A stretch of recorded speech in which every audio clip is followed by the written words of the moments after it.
நீங்க தான் அந்த மகாத்மா காந்தியா? நீங்க தான் இந்தியாக்கே ஃப்ரீடம் வாங்கி கொடுத்துறேன்னு இந்த உலகமே சொல்லுது. ஆனா இந்தியான்ற ஒரு பேருக்கு மட்டும்தான், இந்தியாவில் வாழ்ற மக்களுக்கு கிடையாது. இன்னும் இந்தியா அடிமைத்தனத்துக்கு லஞ்சம் லஞ்சம் லஞ்சம், எங்க பார்த்தாலும் லஞ்சம். India is the greatest country.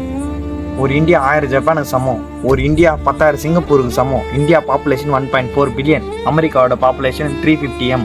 அதில் ஒரு பில்கேட்ஸ் போந்தா 1.4 பில்லியன். இந்தியாவில் எத்தனை பில்கேட்ஸ் பிறக்கணும்? பிறக்கல.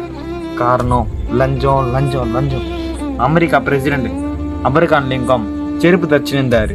ஆனால் அமெரிக்கன் பிரசிடென்ட். அதே மாதிரி நம்ம இந்தியாவில் இன்னும் செருப்பு தச்சுன்னு தான் இருக்கிறாங்க எத்தனையோ பேர். காரணம் லஞ்சம் லஞ்சம் லஞ்சம்.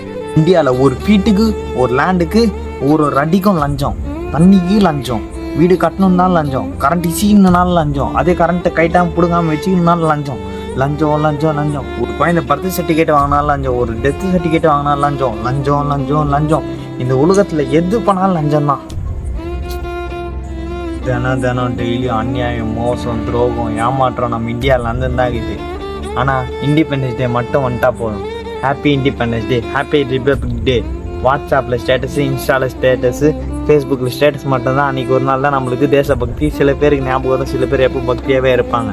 அன்றைக்கி தான் நம்ம ஃப்ளாக்கு போய் சல்யூட் அடிப்போம். மற்ற நாள் எல்லாம் நம்ம ஃப்ளாகை சல்யூட் அடிக்கவே மாட்டோம். பார்ப்போம், அதோடு போயிடுவோம். என்னடா இருந்தாலும் காந்தி காந்தி சொல்லிட்டு விவேகானந்தா கிட்ட பேசுனது வேற. ஒண்ணுமே புரியலையா எனக்கு.